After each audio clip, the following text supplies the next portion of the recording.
Bismillahirrahmanirrahim. Assalamualaikum warahmatullahi wabarakatuh. Alhamdulillahirabbil alamin. Hari ini kita bisa bertemu lagi di pelajaran PAI. Semoga anak-anak sehat semuanya dan selalu bersemangat untuk belajar. Anak-anak yang soleh dan soleha, hari ini kita akan belajar tentang berpuasa di bulan Ramadan. Pasti anak-anak sudah terbiasa ya untuk puasa di bulan Ramadan. Tapi kita perdalam lagi biar Ramadan berikutnya kita berpuasa dengan sebaik-baiknya. Anak-anak yang soleh dan soleha, bulan Ramadan adalah bulan yang penuh dengan keberkahan. Ya. Orang yang berpuasa di bulan Ramadan itu sangat disayang oleh Allah. Kenapa? Dalam hadis qudsi Allah Subhanahu wa taala menyampaikan bahwa puasa adalah untukku dan akulah yang akan membalasnya. Ya. Di antara ibadah-ibadah yang lain, puasa itu memiliki keistimewaan. Karena puasa adalah mengharapkan adalah tergantung kepada niat kita. Nah, ketika kita berbohong dalam puasa, gitu ya, orang lain kita bisa bersembunyi dengan orang lain, tapi kita ingat bahwa puasa kita adalah untuk Allah dan Allah yang tahu apa yang kita lakukan. Ya, puasa ini banyak sekali anak-anak manfaatnya.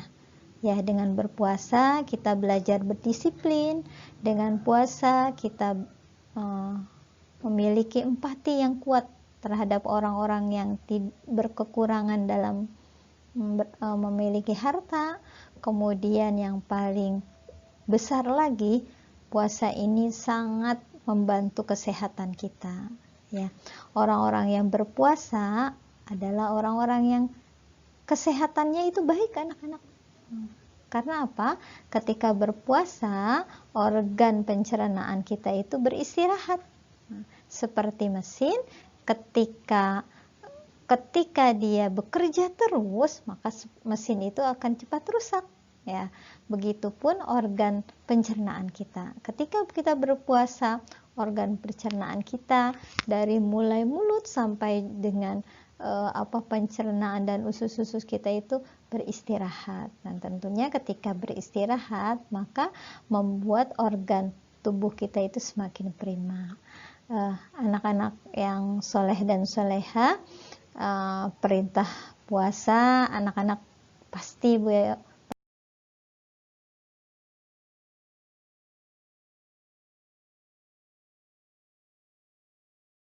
sudah tahu ya. Ini terdapat dalam surat Al-Baqarah ayat 183 ya anak-anak ya. A'udzubillahi minasyaitonirrajim. Bismillahirrahmanirrahim. Ya ayyuhalladzina amanu kutiba alaikumusiyam kama kutibal ladzina min qablikum la'allakum tattaqun. Ya, insyaallah semuanya banyak yang sudah hafal ya. Nah, perintah puasa ini sudah ada sejak tahun 2 Hijriah. Nah, 2 tahun setelah Rasulullah hijrah ke Madinah, maka perintah puasa ini diwajibkan kepada muslim dan muslimat. Setelah perintah puasa ini ada, maka setiap bulan Ramadan seluruh muslimin dan muslimat itu melakukannya. Nah, anak-anak, apa sih arti puasa? Nah, arti puasa secara bahasa adalah menahan. Kalau secara istilah, menahan diri dari makan dan minum, serta yang membatalkannya dari terbit fajar hingga terbenamnya matahari. Nah, ini arti puasa, ya anak-anak ya.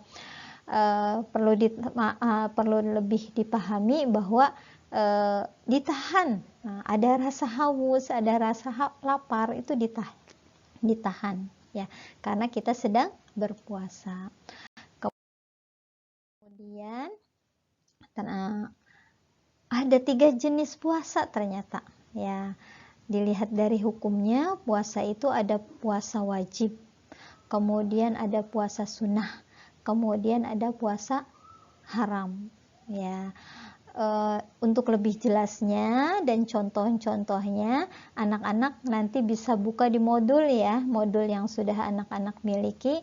Nanti di sana ada keterangan-keterangan yang lebih jelas lagi tentang puasa wajib, apa saja yang masuk puasa wajib, yang masuk puasa sunnah, yang masuk puasa haram, dan contoh-contohnya dijelaskan dalam modul. Nah, kemudian selanjutnya adalah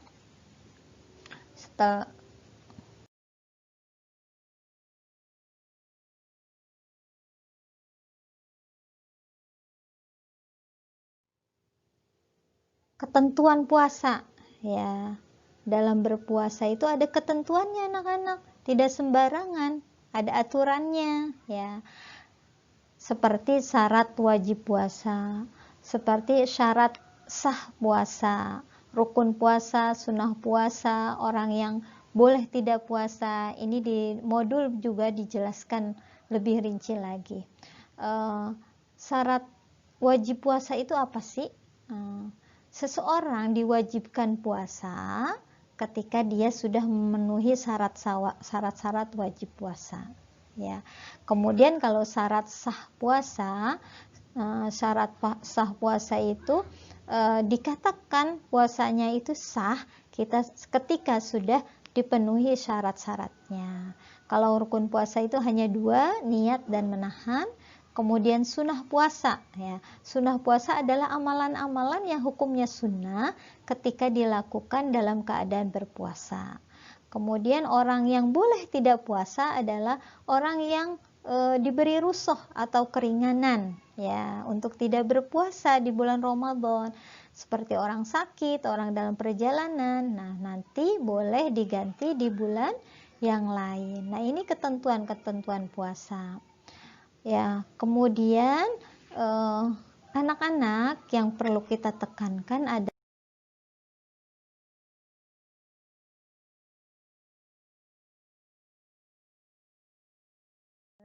bedakan hal yang membatalkan puasa dengan hal yang dapat merusak pahala puasa. Terkadang kita sangat memperhatikan hal yang membatalkan puasa, tapi yang merusak pahala puasa itu terkadang kita tidak perhatikan. Nah, contohnya ketika kita puasa tapi marah-marah, ketika kita puasa tapi berantem, ketika kita puasa tapi kita membicarakan orang lain, ketika kita berpuasa kita bermalas-malasan, berleha-leha, melalaikan waktu, tidak dipergunakan dengan baik ketika puasa. Nah, puasanya tidak batal anak-anak, tapi hal-hal yang tadi Bu Yoyo sebutkan itu dapat merusak pahala puasa. Nah, dalam hadis itu disebutkan bahwa orang yang seperti itu dia tidak mendapatkan apa-apa. Yang didapatkannya itu cuma lapar dan haus saja. Sayang banget ya kalau kita seperti itu, puasa, lapar, haus, tapi tidak mendapatkan pahala. Karena apa? Karena kita melakukan hal-hal yang merusak pahala puasa. Ya, mudah-mudahan tidak seperti itu ya anak-anak ya. Nah, kemudian di bulan Ramadan, di bulan puasa itu sebaiknya kita memperbanyak kebaikan anak-anak ya. Kenapa? Karena Ramadan ini adalah bulan yang agung. Karena Ramadan ini adalah bulan yang sangat luar biasa. Malah sahabat itu bilang, ketika boleh aku meminta, aku ingin seluruh bulan adalah bulan Ramadan. Ya, sampai seperti itu. Karena di bulan Ramadan ini segala kebaikan dilipat gandakan. Ya, makanya ketika nanti insya Allah kita mengalami Ramadan lagi, mari perbanyak kebaikan anak-anak di bulan Ramadan. Contohnya apa sih? Yang pertama itu sholat tarawih. Ya, sholat tarawih ini hanya ada di bulan Ramadan ya anak-anak ya. Di bulan yang lain tidak ada. Ya, makanya di bulan Ramadan ini usahakan sholat tarawih kita full. Nah, kemudian juga jangan asal-asalan sholat tarawih hanya rame-rame aja ya. Malah mengganggu orang-orang yang sedang khusyuk sholat tarawih. Jangan sampai seperti itu ya. Kemudian Yang kedua itu contohnya adalah tadarus Al-Quran. Arti tadarus di sini adalah mempelajari Al-Quran, berinteraksi dengan Al-Quran.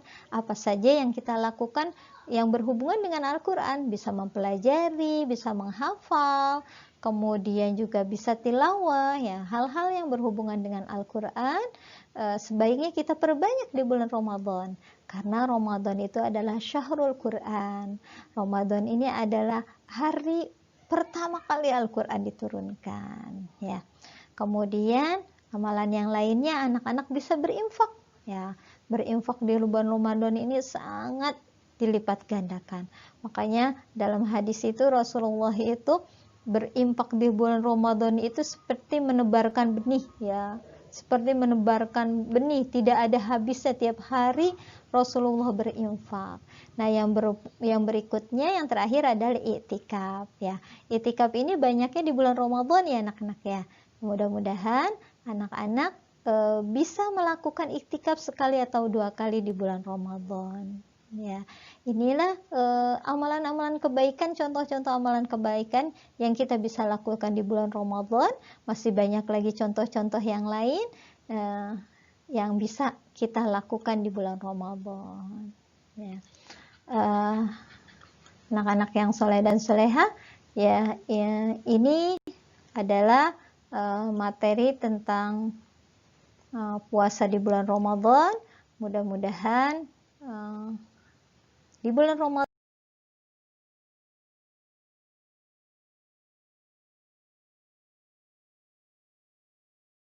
berikutnya kita bisa melaksanakannya dengan sebaik-baiknya, karena anak-anak sudah tahu ilmunya, ya. Untuk lebih jelasnya dan untuk lebih lengkapnya lagi, anak-anak jangan lupa ya membaca modulnya, modul bab 4, ya. Ada di dalam bab 4 itu tentang puasa bulan Ramadan. Mudah-mudahan ada manfaatnya. Mohon maaf atas kesalahan dan juga kekurangan yang Bu Yoyo sampaikan. Terima kasih atas perhatiannya. Mudah-mudahan Allah semakin menambahkan ilmunya kepada kita, sehingga semakin hari Allah jadikan kita anak yang soleh dan soleha. Amin ya Allah ya Rabbal alamin. Alhaqqumi rabbik wa la takunanna minal mumtarin.